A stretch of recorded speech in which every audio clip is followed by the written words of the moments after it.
Hello guys, in today's video I'm gonna show you how to fix this problem easy and quick. If you want to fix it, all you need to do first just type here task manager,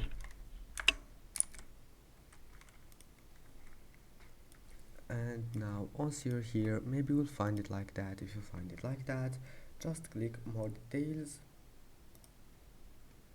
and that's it. Now after that, all you need to do just right click and close all the applications that takes your memory like Google Chrome,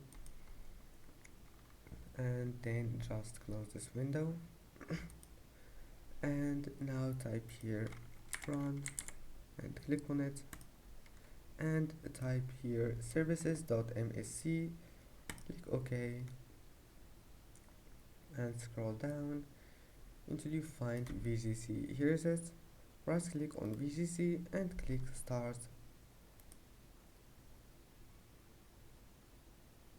and if you find restart just click on it. If you can't find start, just click restart here and then go to properties and make it automatic, apply and OK.